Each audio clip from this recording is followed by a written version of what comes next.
안녕하십니까. 사랑과 축복의 통로가 되는 유나의 감동 주파수입니다. 나는 햄버거가 먹고 싶은 걸까? 햄버거가 먹고 싶도록 주입된 것일까? 지지하는 정당, 사고 싶은 물건, 입맛 당기는 음식까지 철저히 누군가에 의해 계획된 것이라면 당신 마음속의 모든 믿음과 욕구는 조종되고 주입된 것이다. 강력한 메시지로 우리가 현재 지내고 있는 현실을 다시 한번 돌아보게 합니다. 우리 마음과 행동을 조종하는 사람이나 물건, 시간과 장소를 짚어본다면 자신의 의식을 확장하고 정신력을 향상시키며 삶을 개선하고 건강과 수명을 포함해 그 밖의 많은 혜택을 얻을 수 있는 기막힌 기회의 장이 펼쳐집니다. 무엇이 우리의 생각을 지배하는가의 저자 엘든 테일러는 타인이 원하는 대로 행동하고 생각하며 주체적이지 못한 인생을 사는 사람들에게 마음이 가지고 있는 본래의 능력을 회복시키는 방법을 알려줍니다. 마음의 끈을 잡아당기고 행동의 버튼을 누르며 취향을 정하고 기분에 영향을 미치는 일들이 어떤 경로를 거쳐 이루어지는지 다양한 심리학 실험과 사례를 들어 흥미롭게 설명합니다. 엘든 테일러 박사는 25년간 마음의 힘에 대해 연구해온 체면과 잠재 소통 분야의 전문가이자 뉴욕타임즈 베스트셀러 선택과 환상의 저자입니다. 오랜 연구 결과 그는 잠재 정보가 우리의 소비 습관이나 태도, 기분과 신념까지도 조정할 수 있으며 잠재 정보를 활용해 대중의 생각과 마음까지도 쉽게 조종할 수 있음을 알았습니다.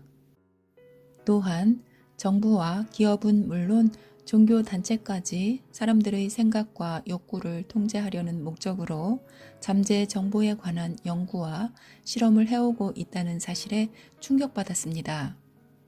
이 책은 잠재 정보를 활용해 대중의 마음을 조종하고 장악하려는 목적으로 수행된 무수한 연구 작업을 적나라하게 폭로하며 더 나아가 마음의 통제력을 되찾고 내적 평안함을 되찾는 방법을 알려줍니다. 우리 모두는 내면에 발휘되지 않은 광대한 능력의 저장소가 있음을 깨닫고 그 능력을 최대한으로 발휘해 자아를 실현하는 방법을 제시합니다. 끊임없이 쏟아지는 욕망과 소비의 시대, 나 스스로를 세상으로부터 지켜내어 두려움 없는 행복한 삶을 영위하기 위해 우리는 무엇이 우리의 생각을 지배하는가를 알아야 합니다. 이 책 1부에서는 파괴하는 마음, 마음의 부정적 작용에 대해 인간의 뇌와 마음, 내 안에 사는 램프의 요정 진이, 조종과 잠재의식, 대중심리를 선도하는 잠재의식 광고, 순종의 원리와 방어기제, 내가 왜 고분고분 말을 잘 들었지, 잠재의식을 활용한 마케팅 기법, 술과 담배를 끊지 못하는 진짜 이유, 일상적으로 벌어지는 세뇌, 닭장에서 자란 독수리가 날지 못하는 까닭, 신문과 사고 통제, 기상천외하고 은밀하게 벌어지는 세뇌 실험, 잠재 소통, 애플사의 로고가 창의력에 미치는 영향, 잠재 소통의 합법성, 주다스 프리스트 재판으로 불거진 잠재 소통 논란. 2부에서는 치유하는 마음, 마음의 긍정적 작용으로 자기 발견과 변화, 얼마나 높이 뛸 수 있는지 알고 싶다면 실제로 뛰어봐야 한다. 용서와 행복한 마음, 행복한 심장과 우울한 심장의 차이. 믿음과 의도. 시크릿의 법칙은 왜 나만 비켜나가는 걸까? 의식 상태의 변화. 독감을 파는 대중매체에 속지 않기 위해 갖춰야 할 것들. 변화와 변화의 도구. 진정한 변화를 돕는 다양한 도구들. 50일 계획. 만약 남은 인생이 50일밖에 되지 않는다면 부와 행복을 부르는 7가지 원리. 사랑하고 용서하고 지금 당장 실천하라. 누구나 한 번쯤은 뜻대로 되지 않는 일들 때문에 좌절해 보았을 것이다. 머피의 법칙이 자신을 꽁꽁 올가맨 것처럼 원치 않는 해프닝이 연달아 벌어지기도 한다. 그러나 살다 보면 외부에서 벌어지는 예상치 못한 일보다도 나 자신의 이해할 수 없는 행동들 때문에 당혹스러울 때가 더 많다. 피트니스 센터에서 1년치 회원권을 끊으며 야심차게 다이어트를 결심했으나 한 달도 채우지 못하고 중도 포기하는가 하면 컴퓨터 스피커 하나 사러 갔다가 뻔히 속셈이 보이는 영업사원의 말에 넘어가 본체와 모니터까지 통째로 들고 오기도 한다. 때로는 뭔가에 홀린 듯 백화점 한 바퀴 돌고 와 양손에 주렁주렁 달린 쇼핑백을 노려보며 스스로에게 묻지 않을 수 없다. 도대체 이것들이 다 뭐지? 누군가가 나를 조종하는 거 아니야? 시크릿과 호오포노포노의 비밀의 책을 접해본 사람 가운데 책에서 하라는 대로 다 했는데 왜 내겐 효과가 없을까? 의문을 품은 사람이 있을지도 모르겠다. 이 같은 문제로 고민하는 사람은 대부분 내면의 잠재의식이 제대로 청소되어 있지 않기 때문이다. 즉, 잠재의식 속에 여러 개의 요구가 뒤얽혀 있어서 제대로 한 목소리를 내지 못하는 것이다.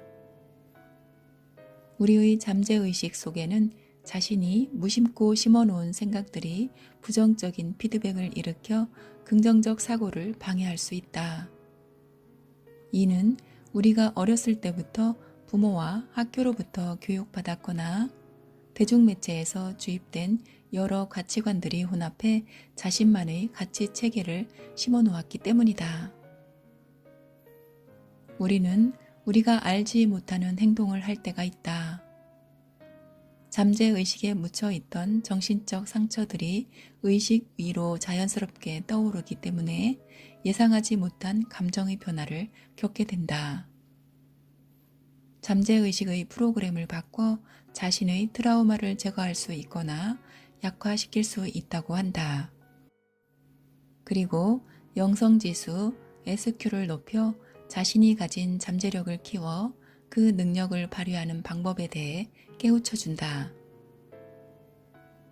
자유의지에 관한 전통적 견해에 따르면 사람은 하고 싶은 일이 있으면 자신의 뇌에 명령을 내려서 움직인다. 하지만 실제 연구에서는 그렇지 않다는 점이 밝혀졌다. 사실은 무의식이 결정을 하고 의식은 그 결정을 설명할 이야기를 만든다는 것이다. 우리는 우리 행동을 스스로 선택할 수 있다고 느끼지만 신경과학의 최근 실험들은 우리의 행동이 행성의 궤도와 마찬가지고 결정되어 있음을 보여준다. 한마디로 우리 뇌가 우리의 행위를 결정하는 것이지 우리 마음이 우리의 행위를 결정하는 게 아니라는 것이다. 명령을 내리는 주체는 뇌이며 인간의 자유의지는 행동 후에 자신의 행동을 합리화시키는 수단일 뿐이거나 단순히 망상에 지나지 않는다는 것이다. 만약 뇌가 어떤 생각이나 의식적으로 지각되기 전에 먼저 작용한다면 뇌가 마음을 움직이는 것처럼 보일 것이다. 이것이 신경과학에서 결정론을 주장하는 기본 아이디어다. 미국의 신경생리학자인 벤저민 리벳은 자유의지에 관한 유명한 실험을 했다. 스스로 선택했을 때 아무 손가락을 움직여 보라고 지시했다. 실험 대상자들이 스스로 결정을 내린 다음 손가락을 움직이고 언제 그런 결정을 내렸는지 시간과 뇌 활동을 측정했다. 그 결과 실험 대상자들이 손가락을 움직이려는 의지를 느낀 순간과 실제로 손가락을 움직인 순간은 거의 일치했지만 연구자들은 손가락이 움직이기 0.75초 전에 준비 전이라는 뇌전도 전이를 측정할 수 있었다. 실험 대상자들이 의식적으로 선택을 내리기 전에 이미 뇌의 운동 피질들은 스스로 자유롭게 골랐다고 생각한 선택의 방향으로 나아가고 있었던 것이다. 손가락을 움직이도록 한 것은 각자의 자유의지라는 주관적 느낌이 강하지만 뇌전도 측정 결과는 손가락을 움직이도록 한 의지를 느끼기 거의 1초 앞서 뇌 활동이 일어난다는 사실을 보여준 것이다. 뇌의 명령이 1초 먼저 시작된다면 인간의 의지가 어떻게 자유의지일 수 있겠는가?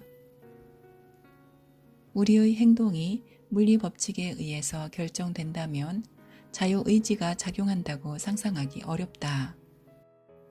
과연 인간은 생물학적 기계일 따름이고 자유의지는 인간이 만들어낸 착각에 불과한 것일까? 신경과학자들에 따르면 인간은 자유의지는 자신의 선택과 결정에 정당성을 부여하기 위해 자방구가 만들어낸 일종의 환상일 뿐이란 것이다. 그렇기 때문에 많은 과학자들이 인간은 결코 자유로운 존재가 아니라고 한다. 당신의 직업이나 소유물, 계획, 믿음, 자아상, 소망, 그리고 그 밖의 무수히 많은 것들이 소유하고 존재하고 원하도록 훈련된 믿음과 가치관의 결과라면 어떻겠는가? 과연 자유의지는 신경과학자들이 주장하듯 환상에 불과한 걸까? 또 무의식이 의사를 결정한다면 무엇이 혹은 누가 무의식을 설정할까? 이 책은 이런 의문에서부터 시작됐다. 인간은 패턴의 노예다. 이 패턴은 과거로부터 물려받고 길들여진 문화나 정서 등을 일컫는다. 이것이 사람들 안에서 무의식화된 기제로 작용하면서 의식을 점유하는 것이다. 선택과 결정이 의식이 아닌 무의식에 따라 이루어진다는 것은 역설적으로 인간의 자각력과 책임성이 더욱 확장돼야 함을 의미한다. 마음의 작용법을 모르면 타인에게 조종당할 수 있다.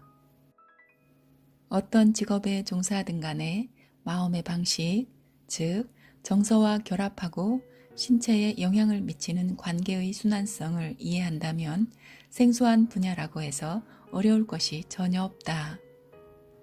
우리의 내면에는 대부분 발휘되지 않은 광대한 능력의 저장소가 있다.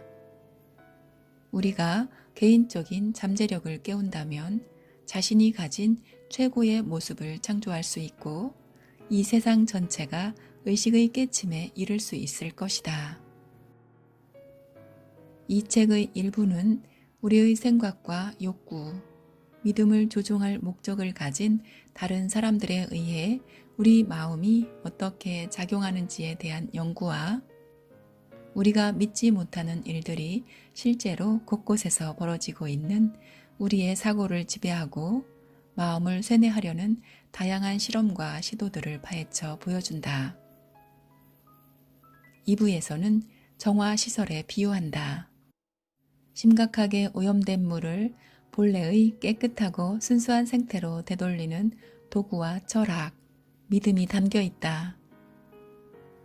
우리의 마음이 높은 산의 샘에서 흘러나오는 신선한 탄산수와 같다고 상상해 보라. 탄산수가 산을 타고 내려와 작은 마을을 거치는 동안 다소 오염되더라도 우리는 그 물을 여전히 깨끗하고 마실 수 있다고 여길 것이다. 이 작은 마을은 우리의 어린 시절 혹은 적어도 바람직한 어린 시절을 상징한다. 부와 행복은 종착지가 아니라 기막히게 멋진 여정의 시작점이 된다. 마음을 정화시키는 다양한 기법을 배울 수 있으며 인생이라는 길고도 멋진 여정을 어떤 외부의 개입 없이 스스로 결정하고 선택하며 배우고 즐길 수 있게 된다. 프로이트는 무의식의 세계를 빙산에 비유해 수면 위로 나와 있는 빙산, 외부 의식은 수면 밑에 있는 빙산, 의식하지 못하고 있는 마음, 즉 무의식의 극히 작은 일부에 불과하다고 주장했다. 인간은 합리적인 사고와 행동을 가능하게 해주는 의식이 아니라 통제 불능하고 예측 불가능한 원초적인 충동과 소망들로 가득한 무의식의 지배를 받는 하인이라는 것이다. 마음에 대한 정신분석적 시각으로 프로이트의 심리학은 프로이트에 따르면 성에너지가 변화하면서 심리 발달도 변화한다. 그는 발달의 3단계로 구강기, 항문기, 남근기를 제안했다. 1단계 구강기에서 발달이 멈춘 성인은 흡연이나 과식의 욕구를 느낀다. 2단계 항문기에서의 문제는 보통 용변 훈련 동안에 가하는 체별의 결과로 지나치게 꼼꼼하고 고집이 센 성격이 형성된다. 3단계 남근기는 아이가 이성 부모의 관심을 받기 위해 동성 부모를 경쟁자로 보기도 한다. 이 시기에서 오이디푸스와 엘렉트라 콤플렉스 개념이 생겨났다. 자아는 마음을 구성하는 요소이다. 모든 의도와 목적을 위해 보통 2, 3세경에 일어나는 개인화 과정에서 각자의 내면에 뿌리 깊게 자리 잡는다. 우리가 알아야 할 마음의 4가지 범주는 전의식, 우리가 재생할 수 있는 기억이나 지식의 일부이지만 재생의 순간에는 의식에 존재하지 않는다.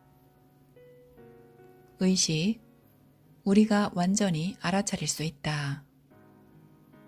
잠재의식, 의식의 아래에 있으며 일반적으로 알아차릴 수 없다. 무의식, 깊은 수면이나 혼수 상태이며 분석 심리학의 창시자인 카를 융이 언제나 집단 의식에 참여한다고 생각한 마음의 일부다. 마치 전화선이나 도관처럼 말이다. 자아의 방어 기제는 거부, 억압, 퇴행, 투사, 승화, 반응 형성, 이동 등을 포함한다. 이러한 기제들이 지각과 관련된 방어로 구사됐을 때 실제로 당연한 사실을 인식하지 못하게 할 수 있다. 하지만 프로이트의 생각에 동의하느냐, 그렇지 않느냐는 이 책의 목적과 상관이 없다. 정말로 중요한 것은 프로이트의 생각을 이해함으로써 광고주나 다른 누군가가 우리를 조종하기 위해 금기를 포함한 특정한 이미지를 의도적으로 이용하는 이유를 이해할 수 있다는 것이다. 내가 왜 고분고분 말을 잘 들었지? 우리가 상실한 이유는 상실했다고 말했기 때문이다. 라고 레프 니콜라예비치 톨스토이는 말했다. 종종 우리는 자신의 가치관과 이익에 반하는 행위를 할 때가 있다. 또 그런 이유로 값비싼 대가를 치르는 사람들을 본 적이 있을 것이다. 예를 들어 검소함을 인생의 중요한 가치로 여기면서도 자동차나 전자제품 혹은 신발을 사는데 엄청난 돈을 써댄다. 무엇이 이 사람들을 그렇게 만드는 것일까? 단순히 의지력이 약하거나 충동 구매를 자제하지 못해서일까? 조금만 주의를 기울이면 도처에 우리를 조종하려는 사람들이 넘쳐난다는 사실을 알 수 있다. 대부분 사람들은 자신의 행위를 온전히 이해하기보다는 그렇게 한 이유를 설명하려고 한다. 체면 후 암시의 반응에 체면에 걸리는 사람들을 본 적이 있는가? 그들은 자신의 행위를 합리화한다. 그들은 좀처럼 최면 암시 때문일 거라고 짐작하지 못한다. 내가 왜 그렇게 어처구니 없는 일을 허락했을까? 우리는 매일 우리에게 영향을 주려는 시도들을 경험한다. 이 가운데는 유익한 것이 있는가 하면 해로운 것도 있다. 우리가 중독에서 벗어나도록 돕는 사람도 있고, 우리를 중독에 빠지게 해 떼돈을 버는 사람도 있다.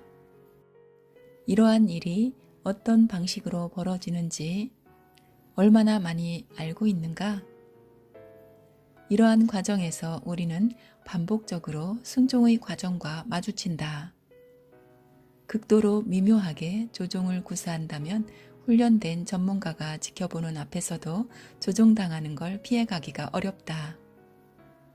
누군가를 조종해서 물건을 사게 하거나 클럽에 가입하게 하고, 심지어 남모르는 사람이 우리 집 앞마당에 무료 게시판을 영구히 꽂도록 허락하게 만든다고 가정해보라. 정말 어처구니 없는 얘기가 아닌가? 그러나 정부를 비롯해 기업, 교회 등은 순종의 방식을 오랫동안 연구해왔다. 심지어 이 방식이 대중을 움직여 온 지는 훨씬 더 오래됐다. 순종의 원리야말로 우리가 행동을 결심하기 위해 사용하는 손쉬운 방법이다. 순종의 원리가 강력한 힘을 발휘하는 이유도 바로 그 때문이다. 전문가들이 순종의 원리를 다룰 때 사용하는 일관성은 사람들은 내면적으로 일관성을 원하며 겉보기에도 일관성 있어 보이기를 바란다. 예를 들어 냉장고를 사러 온 고객이 황금색 냉장고가 나왔네요 라고 말한다고 하자. 판매사원은 그때 단지 네 라고만 대답하지 않도록 훈련받는다. 그들은 황금색을 원하십니까? 라고 되물어 대화가 끊어질 상황을 차단한다. 이 질문에서 대부분의 고객은 네 라고 대답한다. 다른 답은 판매자나 구매자에게 모두 시간 낭비라고 생각될 뿐이다. 일단 이 결정이 내려져서 공식적으로 선언되면 일관성에 대한 욕구로 고객은 다음과 같은 질문에 답하게 된다. 배달은 화요일이 좋으세요? 수요일이 좋으세요? 이제 더는 냉장고에 대해 왈가왈부하고 싶은 욕구가 사라진 상태다. 고객은 구매를 요청받은 적이 없다. 하지만 모든 질문은 구매를 전제로 한 것이다. 고객은 자신이 계속 일관성 있는 사람이기를 원하기에 이렇게 대답한다. 네, 황금색으로 화요일에 배달해 주시면 좋겠어요. 순종의 11가지 원리에는 첫째, 사회적 믿음. 사회적 믿음은 개인을 움직이는 가장 강력한 원리에 속하며 개인적인 욕망과 충동하는 경우가 흔하다. 정치인과 부당 이득자는 이 같은 믿음과 동경, 그리고 사람들 간의 갈등을 음악가처럼 연주한다. 사회적 믿음과 개인의 이기적인 욕심, 그리고 사람들 사이의 긴장 상태가 순종 원리의 기반을 형성하는 것이다. 둘째, 상호성은 정감 어린 악수에서 내부 정보나 공짜 선물에 이르기까지 선물을 받으면 선물로 보답해야 한다는 뜻이 내포된다. 치알디니는 이를 예전부터 전해 내려오는 주고받기 그리고 받기라고 부른다. 셋째, 사회적 증거. 장사꾼이나 정치인들은 마치 전도사처럼 자연스럽게 군중이 모여들었다는 인상을 주기 위해 다양한 간격을 두고 나오는 꼭두각시 집단을 모집함으로써 대중의 마음을 움직일 씨앗을 뿌린다. 넷째, 연상. 연상은 제품이나 목표에 기분 좋은 감정을 연결하는 것이다. 광고인들은 특히 음악은 강력한 효과 때문에 오랜 명성을 누려왔다. 제품이나 광고에 표현되는 가장 순수한 요소라도 그냥 지나치지 마라. 그 배후에는 기술적인 지식을 교모하게 활용하는데 연간 수십억 달러를 소비하며 당신을 조종하는 회사가 있다. 다섯째, 조건화와 연상작용. 실험 대상자의 잠재의식에 사람들의 얼굴을 반복적으로 보여줬을 때 그는 그 이미지들을 점점 더 편안하게 느낀다. 노출이 잦아질수록 실험 대상자가 이미지의 주인공과 나중에 만났을 때 그 사람에 대한 선호도가 증가한다. 이렇듯 의식적으로 감지되지 않는 어떤 연상이 짝을 이루어 현존하는 조건화에 작용해 새로운 조건화를 형성할 수 있다. 여섯째, 호감. 누군가에게 동질감과 편안함을 느낄수록 그 사람을 좋아하게 되고 그 사람의 요청에 응할 가능성 또한 커진다. 이는 너무나 당연한 얘기라 어이없게 들릴 수도 있지만 이러한 호감의 원리가 우리에게 영향력을 행사한다는 사실은 낯설게 느껴질 것이다. 호감은 종종 협동의 상황에서 생겨난다. 일곱째, 권위. 어떤 면에서 세상의 모든 것은 권위를 바탕으로 우리에게 팔린다. 기계 문명이 고도로 발달한 사회에서 때로는 전문 기술에 의지해야 할 때도 있지만 맹목적인 복종은 절대적인 무지에서 나온다. 다행히도 권위를 의심하는 사람이 점점 많아지고 있다. 여덟째, 희귀성. 하나밖에 안 남았어요. 지금 당장 사세요. 한정 수량. 서두르세요. 놓치지 마세요. 시간 제한이 있어요. 세일이 오늘 끝납니다. 서두르세요. 선착순입니다. 희귀성을 강조한 이 문구들은 피클에서 스타킹에 이르기까지 모든 물건의 광고에서 볼 수 있는 표현이다. 희귀성의 원리가 우리를 움직이는 이유는 무엇일까? 한마디로 탐욕 때문이다. 희귀성이나 희소성은 대부분의 사람들에게 가치로 다가온다. 경제 원리에서는 수요와 공급의 가치를 규정한다. 바로 그게 희귀성이다. 누구나 가지지 못한 것을 원한다. 희귀성의 원리와 관련한 또 하나의 전략은 더 이상 없다라는 것이다. 아홉째, 충동. 충동은 인간이라는 종에 내재된 욕구다. 더 많이. 전문가들은 순종의 원리를 이용해 이 욕구들을 건드리고 이용하는 방법을 안다. 순종 전문가들이 교모한 방법으로 누군가를 설득하고자 할 때는 언제나 취약함이나 부족한 부분, 충성심 등을 자극한다. 어떤 제품이 무섭고 폭력적이고 만족감을 주고 성적이라면 그것은 팔린다. 이런 힘이 모두 결합됐을 때 날개 돋친 듯 팔린다. 10번째, 정당화. 정당화는 극단적인 행위에 대해 정상 참작의 여지를 주는 원리다. 실제로 우리의 법률 체계에서는 이 정당화의 원리를 허용한다. 정상 참작이 가능한 살인, 자기 방어 등의 행위가 존재한 이유가 바로 이 때문이다.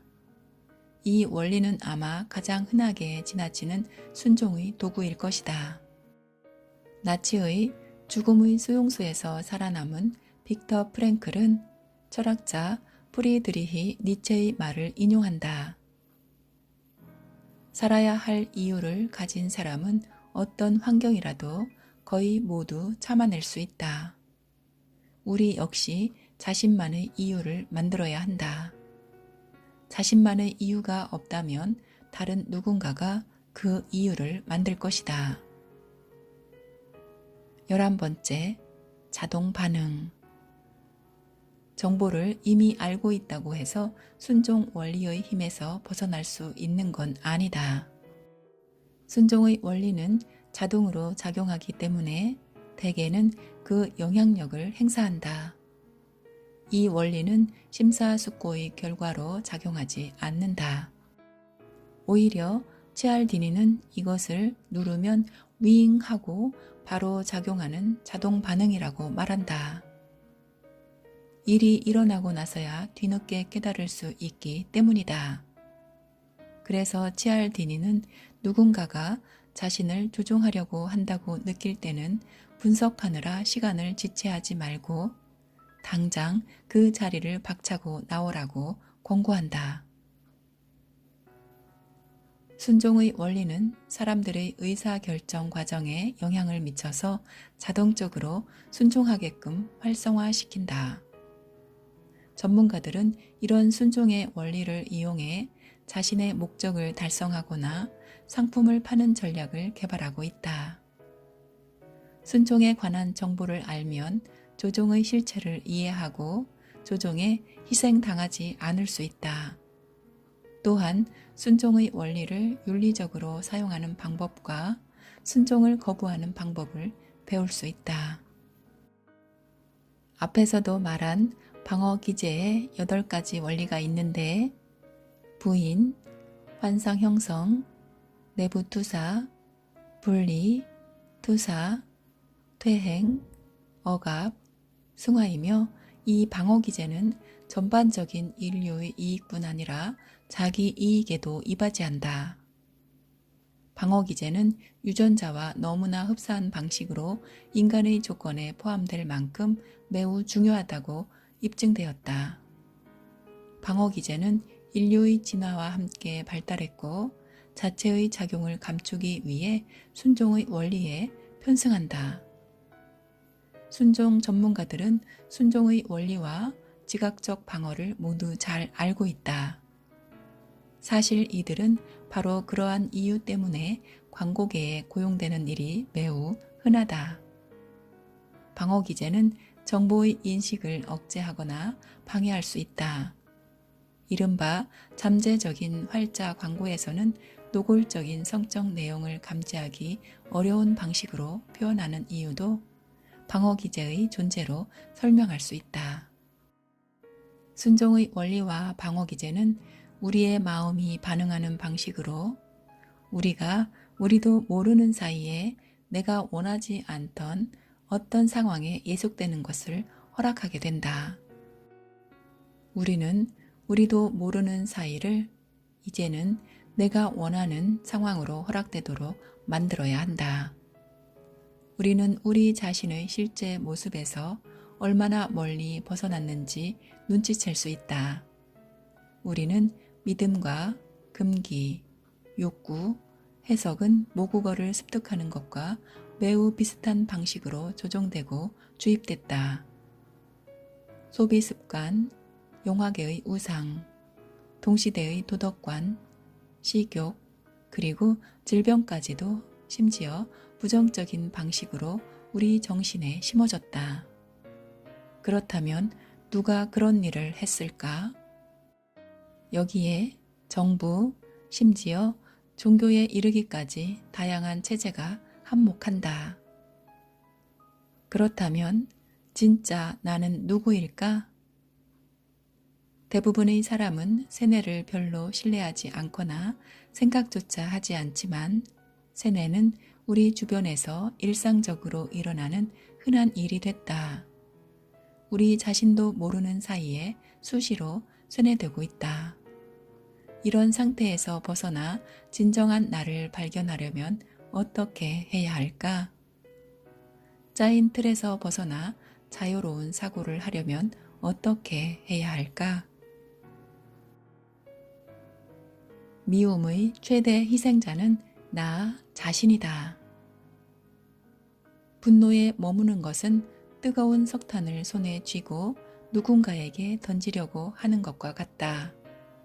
그러므로 화상을 입는 사람은 결국 자기 자신이다. 부처. 엘드는 용서 세트로 나 자신을 용서한다. 다른 모든 사람을 용서한다. 나는 용서받는다. 혹은 우리는 용서받는다이다. 우리의 삶에서 책임을 다른 데로 돌린다면 그와 정확하게 똑같은 비율로 자신이 경험하는 모든 제약에서 해방될 가능성이 축소된다. 완전한 책임을 느낄 때 비로소 우리는 변화할 힘이 생긴다. 용서의 마음으로 살면, 즉 자신과 타인을 용서하면 특별한 내적 평화의 상태에서 살 수 있다. 용서는 분노와 비난, 죄의식 등의 해독제다. 행복한 심장을 갖기 위해서는 어떻게 해야 하며 우리는 왜 이것을 원할까? 우울한 심장이 면역계나 내분비계, 자율신경계를 최적으로 활동하지 못하게 한다면 믿겠는가? 사람들은 TV 앞에 앉은 지 1분도 채 되지 않아 과민한 암시 감흥성이라는 의식 상태 뇌파 활동으로 들어간다는 사실을 아는가? TV를 볼 경우 심장은 불규칙한 패턴을 보인다. 최적으로 활동하지 않는다. 이런 패턴은 많은 사람에게 일상화됐다. 심장의 일관성이란 무엇일까? 일관성은 부드럽고 일정한 파장 패턴에서 볼 수 있다. 심장 활동을 나타내는 심전도 차트나 다른 시각적 자료를 보면 반복적인 일정하고 부드러운 사인파가 나타난다. 이러한 일관성이 행복한 심장과 우울한 심장을 가른다. 게임들도 심장의 일관성을 방해한다. 분노와 과도한 불안, 스트레스 역시 일관성을 무너뜨린다. 행복한 심장과는 점점 거리가 멀어지는 것이다. 행복한 심장을 가지려면 TV를 끄고 생각의 문을 열어라. 생각은 물질이다. 머릿속에 들어가는 내용을 감시하고 내적인 평화와 고요함을 위협하는 생각은 무조건 없애라. 끝없이 밀려오는 자극물에 대처하는 최선의 방법은 자극을 차단하는 것뿐이다. 당신 자신만을 위해서가 아니라 당신의 자녀들을 위해 이를 실천하라. 타인에 대한 존중감을 개발하는 질서의식과 자신과 타인 그리고 모든 생명에 대한 존중은 지금 이 시대를 사는 우리 모두에게 절실히 필요한 덕목이다. 우리는 환경의 소산물이다. 또한 대부분의 사람들은 믿음이라는 렌즈를 통해 세상을 보고 해석한다. 주목할 점은 이러한 믿음이 언어를 습득하는 것과 같은 방식으로 대물림된다는 사실이다. 우리가 겪은 많은 일들은 우리가 한 번쯤 상상해 본 일일 때가 많다. 그렇기 때문에 사람들은 자신이 기대하는 것을 얻은 동시에 두려워하는 것을 창조하게 된다. 행동을 바꿔라. 생각이 바뀐다. 생각을 바꿔라. 행동이 바뀐다. 우리가 다르게 행동할 때 지지대를 큰 붓으로 움직일 수 있다. 기억은 우리의 자아상과 기대, 전반적인 행복에 근원적인 역할을 하는 매우 강력한 힘이다.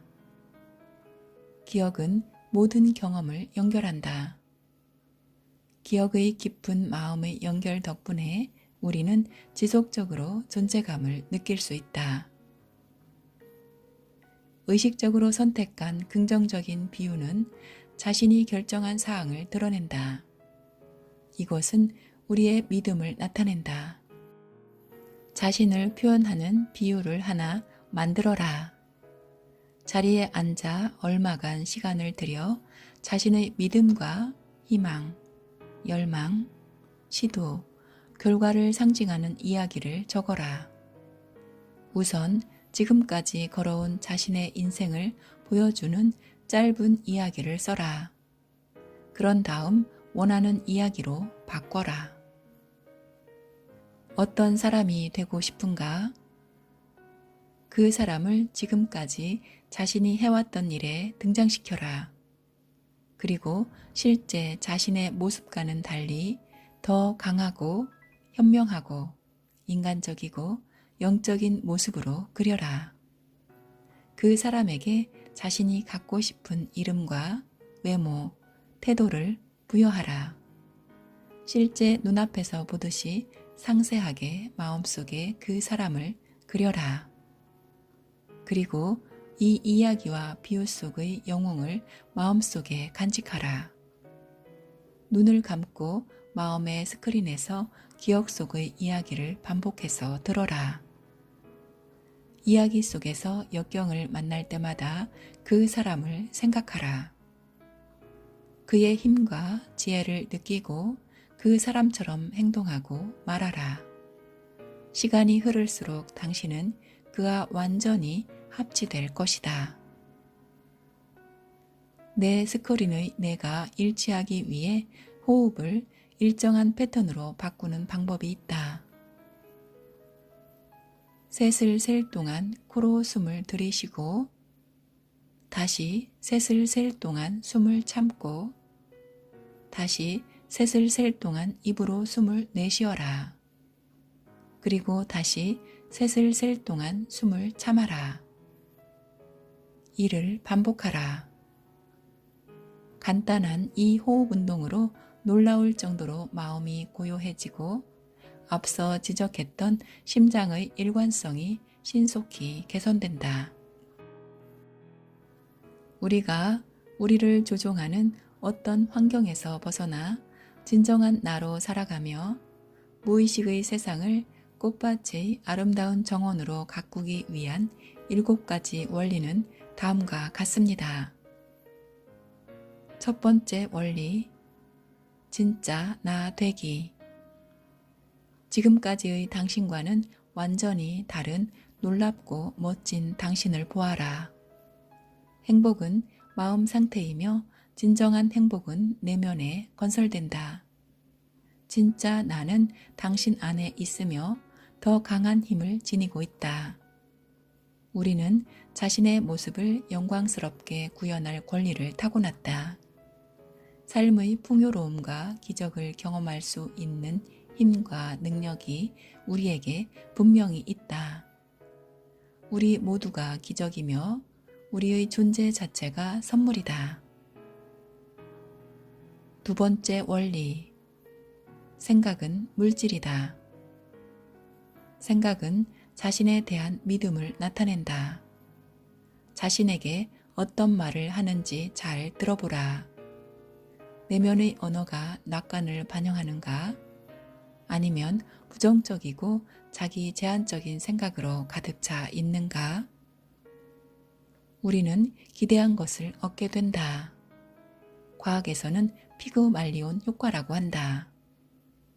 생각이 곧 사람이다. 우리는 경험한 모든 일에 대한 잠재적인 믿음을 실행한다. 자신에게 행복, 충만감, 성공을 얻을 자격이 있다고 믿는가?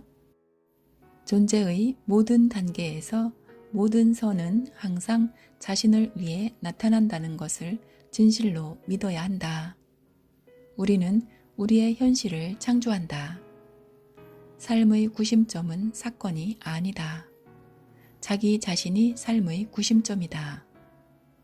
자신의 생각과 욕구가 일치했을 때 꿈꾸던 일이 마법처럼 이루어진다. 세 번째 원리, 용서하고 내려놓기. 자신을 환경의 희생양이라고 생각하는가? 혹은 기꺼이 자기 자신에 대한 책임을 지겠는가? 남 탓하면서 자신의 존재와 상태에 대한 책임을 돌리는 한 부분적이고 불완전한 힘밖에 남지 않는다.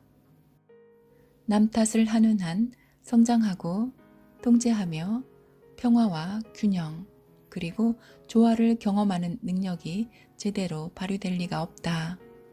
성장의 힘은 용서에 있다. 내려놓으면 자유로워질 것이다. 자신을 포함한 모든 사람을 용서하면 더 나은 사람이 될 기회를 얻는다. 진정한 자신의 실체는 그동안의 삶보다 훨씬 위대하다. 모든 행동은 선택의 결과다. 네 번째 원리, 나 자신을 사랑하라. 세상에서 가장 강력한 힘은 사랑이다. 사랑은 두려움을 차단한다. 새로운 차원의 삶과 기쁨을 맞이하려면 두려움이라는 걸림돌을 넘어서야 한다. 그러려면 사랑이 반드시 필요하다. 부모가 자식에게 베푸는 것 같은 무조건적인 사랑을 의미한다. 우리는 누구나 성장 과정에서 어린 시절을 거치며 기쁨과 행복 속에 사는 방법을 배운다. 이 방법을 진정으로 이해한다면 이기적이고 자기중심적인 타인의 행위를 용서하기가 쉬워지며 자신의 잘못이나 실수를 용서하는 일도 쉬워진다. 자존감이 높은 사람은 잘못된 믿음이나 걱정, 근심에서 자유롭다. 이러한 자존감은 자기 수용, 곧 자기애에서 자라난다. 피타고라스는 무엇보다도 자신을 존중하라고 말했다. 남을 사랑하려면 먼저 자신을 소중히 여겨야 한다. 다섯 번째 원리, 수용하는 힘. 무조건적인 사랑이란 있는 그대로 받아들인다는 뜻이다. 더 나아가 삶이라는 배움의 여정에 있는 자신을 온전하고 완전한 존재로 받아들인다는 의미다. 사랑, 수용, 용서는 삼면이 모여 삼각형을 이루듯이 서로 연결된다. 내면의 존재에서 비롯된 평화와 기쁨을 세상에 비추면 그 빛이 다시 자신을 비춘다. 세상은 거울이다. 자신을 사랑하고 수용했을 때 다른 사람에게도 그럴 수 있다. 이 세상에서 만난 사람은 모두 스승이다. 각자 무언가 우리에게 교훈을 남긴다. 이 다섯 번째 원리인 수용은 황금률이라고 불렀다. 다른 사람을 마치 자신인 양, 자신의 최고 모습인 양 되어라. 그러면 나머지는 그냥 일어날 것이다. 뿌린 대로 거둔다. 여섯 번째 원리, 상호 의존의 힘.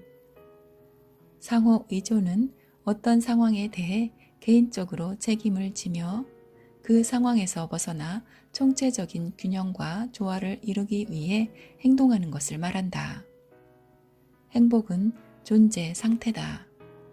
행복은 영원이라는 시공간을 초월한 상태에서 맛볼 수 있는 게 아니라 바로 현재, 순간순간에 경험하는 것이다. 또한 행복은 무조건적인 신뢰와 사랑을 기반으로 우리에게 충만한 기쁨을 경험하게 한다. 일곱 번째 원리, 지금 당장 실천하라. 꿈을 대지 말고 지금 당장 실천하라. 무언가를 바꾸려면 직접 행동해야 한다. 행동하지 않으면 아무 일도 일어나지 않는다. 오직 자신만이 자신을 바꿀 수 있고 그러기 위해 행동할 수 있다. 지금 당장 일어나서 배운 것을 실천하라. 놀라운 변화가 당신을 기다릴 것이다.